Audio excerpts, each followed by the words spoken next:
friends, I'm Kanika Saxena. Hope you're all doing great as usual. I'm back again with some food for thought. In this week's video, I'll be talking about how the way we celebrate festivals have changed over the years.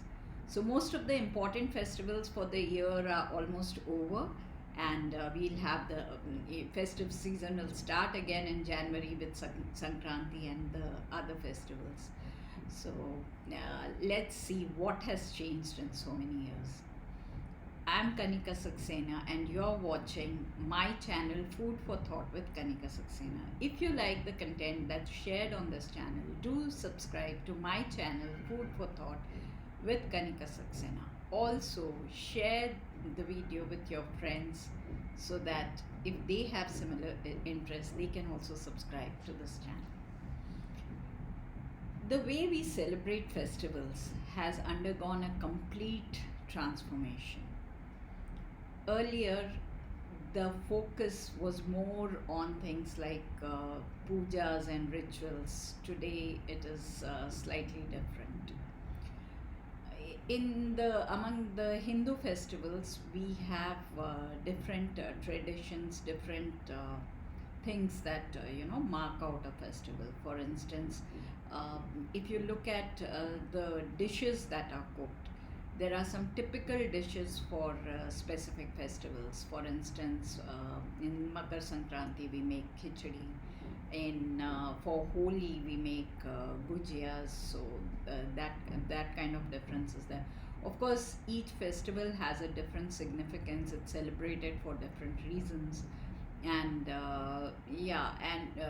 there is some festivals have fasting. For instance, Karwachauth, Janmashtami, Shivaratri. These are festivals where we fast. And then again, Navaratri, 9 days, people observe fast when they don't take too much normal food. So these are some of the things. The thing that has, and now the festivals have become very, very glamorized.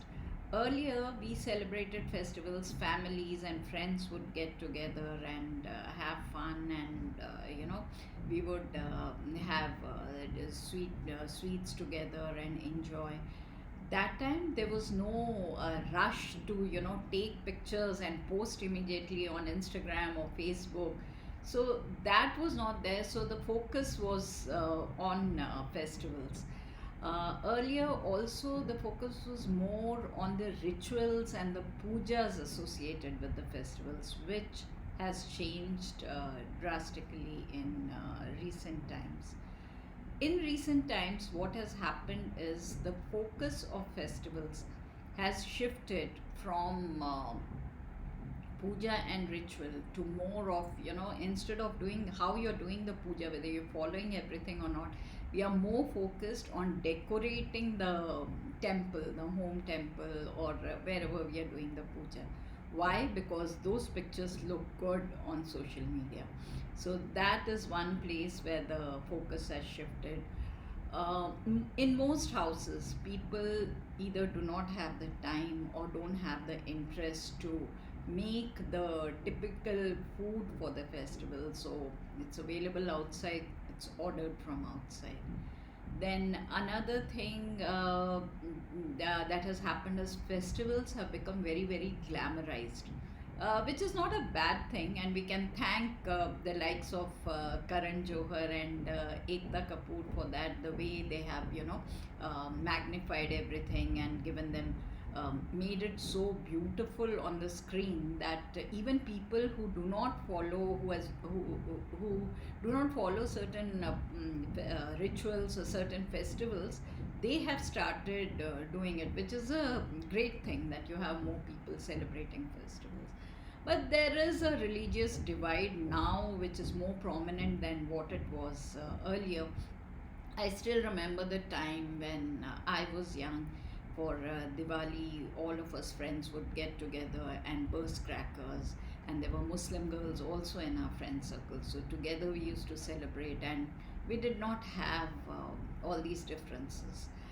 Now, one area that has a lot of focus and attention in today's time while celebrating festivals is dressing up.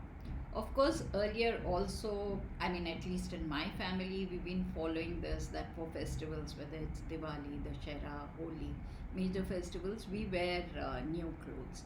But now it's not just about new clothes, it's about the style, it's about how you present yourself, the clothes, the jewelry, everything. That has taken center stage, that has become more important than anything else. Again, it's for the posting on social media because those things look good. There is an unsaid competition going on between, especially between women, as to how who's dressed what way, who's dressed better, and this. So there, our focus has gone there. We are not so much into the puja part of it, the rituals, the custom. That has somehow faded in the background. It's these external things that catch the eye. That is what our focus of celebrating festivals has moved to. Earlier, when people used to fast for some of the festivals, they would do it without having water or food, especially Karwachauth. Still, many people fast that way for Karwachauth. They don't take any water or take any kind of food. But some of the other festivals, where Navaratri, for instance, people fast for 9 days, but it's not exactly a fast because they are allowed to take fast food. So, what is fast food? By fast food, I do not mean burger and pizzas and all. No, what I'm trying to talk about is specific food items that can be consumed during fast. So, and these are things like sabudana or sago seeds. Then we have kuttu ka atta or rajgira atta. Those are special types of flour which can be used for making puris and rotis and all that. So that is another thing. Then there is a specific type of salt called sendha namak, which is allowed during for fasting. Like, it's not considered normal food. So all these things are there. So many people who observe fast, many of the fast, they keep on taking these things. And then of course there are fruits. So in addition to all this, fruits are allowed, certain sweets are allowed. So I have seen many people consuming more during when they are fasting compared to their normal time, because they are full of this thought process going on in their mind. Oh, I'm fasting. Oh, I'm fasting. So they keep on nibbling something throughout the day. So they end up consuming more. This way, the whole purpose of fasting gets defeated. Fasting is, meant for abstinence. You abstain from certain things. That is a way to tolerate, build your tolerance, and to show your devotion to God. And another thing is, by fasting you detox. It cleanses your system. So kind of resets your entire system internally. So that is why fasting is done. But then if you are consuming all these things, then it doesn't serve any purpose.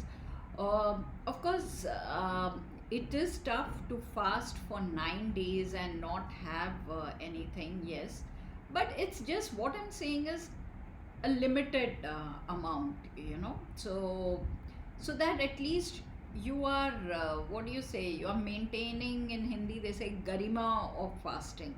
It's not just for namesake that I'm fasting. And so that's my opinion. I feel that that is another thing that has changed. One more thing that has changed is that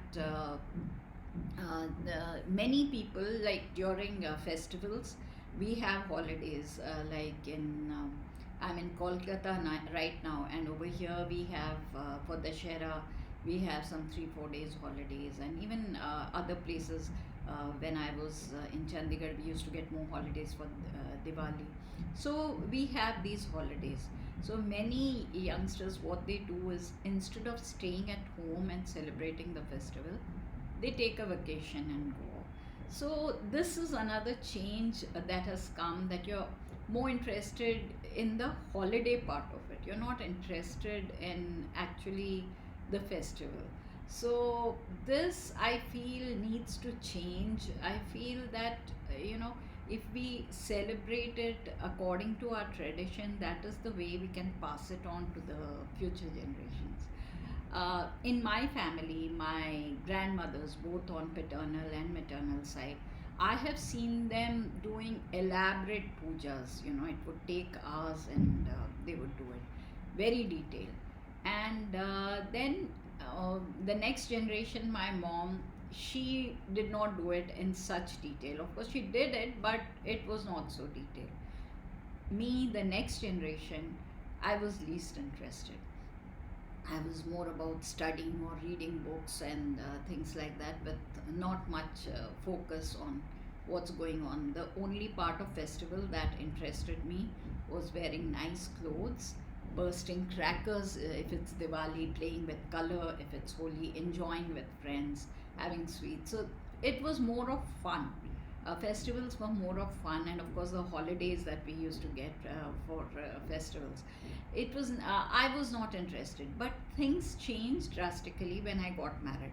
So when I got married, I was in a joint family, and ours is a very traditional family. So there, my mother-in-law, she would do the pujas in great detail. So of course not like my grandmothers who would spend hours. It was not that detailed, but yes, compared to what I have seen at home, it was more detailed. And it was very different from for me, because I had never fasted in my life, and the different rituals and everything. We used to even do havan at home. I mean, just the family, without calling any pandit or anything. So all these things, then abstaining from non-vegetarian food for certain periods, like during Navaratri or during Shraddh, all these things I was not aware of. And but the thing is, when I was told to do these things, I accepted it. I did not question it, because when I've gone into a family, for me it was the tradition of the family, and it's not harming me in any way. So I accepted it. Then over a period of time, I actually began to enjoy it, because that is what festival meant for me. Doing the rangoli, making sweets, making gujiyas, and all these things. So that was something that I would look forward to. And even after we moved out of the joint family into our own home, I have tried to do as much as possible. I do not remember all the technicalities of the puja, but yes, whatever I remember. And then I feel that if you do it with a true, I mean, sincere heart, then your prayers are accepted. So yes, so as much as I can follow, I try to do the pujas and everything, and I do all the rituals. I make the sweets and everything that is supposed to be done. I like it, and I feel that is giving, exposing my children to what our traditions are about, what our culture is about. They have been observing me doing it over the years. So I just hope that one day when they are on their own, they will follow this tradition. I can only hope. And so this is in essence what festivals are about.